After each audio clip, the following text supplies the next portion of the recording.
Hello mga katombi! Welcome sa vlog ng mga tomboy! Ayun, after nga ho magpadarma ni Bebe, kami ho ay niyaya ni Ate Karen at ni Ate Ina. Kami daw ho ay kakain ng pagkain ng Indiano.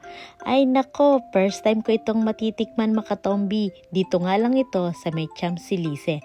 At ito ang L'Arroz de Kashmir. Alam nyo gaayan mga katombe, kayo gaho ay natikain ng pagkain ng mga Indiano.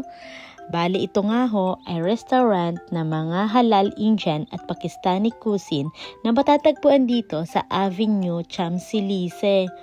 At alam nyo ba, pagdating namin dito ay umupo agad kami. Bali ho ay nagtingin na kami kung ano ang aming kakainin.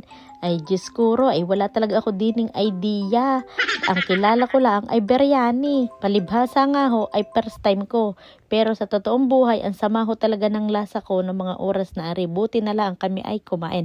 Tapos ari na nga ho, umorder na sina Ate Ina at si Ate Karen. Pransiyon! Anong order niyo? Anong order mo? Yung biryani mo. Ayun na lang. Ay, ano? Sa inyo din? Ay, bo? Tatlo? Biryani mo. Mais les douze, c'est pas épicé. Épicé. Pour moi, oui, c'est pas trop épicé, non? Ok. Pas du tout cela. Ok, et après, je vais ajouter un pain fromage. Ah non, nan. Garlic nan et cheese nan, s'il vous plaît. Garlic naan, cheese naan. Oui, un chacun. Monsieur, excusez-moi, le biryani, c'est trop épicé ou ça va? Ça va, il est Pour vous, mangeable. pour vous, peut-être ça va, Non, ne t'inquiète pas. Et pour le Bale, yung entree muna ang aming inorder ho. Ari ho ang tinatawag na garlic naan at ito naman yung cheese naan. Kasama na yung mga spices na gagamitin natin din eh. E di akin hong tinikman lahat. Iyan hong green ay kokomb. Tapos ho, ang sarap ho talaga niya. And then the next na titikman natin ay ang spicy. Iyan ho ay chili. Sobrang anghang. And of course, iyan ay may pagka-honey. Ang sarap din ho niyan, sobra. Pagkatapos nga ay titikman ko naman itong cheese naan. So ayan mga katombi, same lang din ng sauce na gagamitin natin.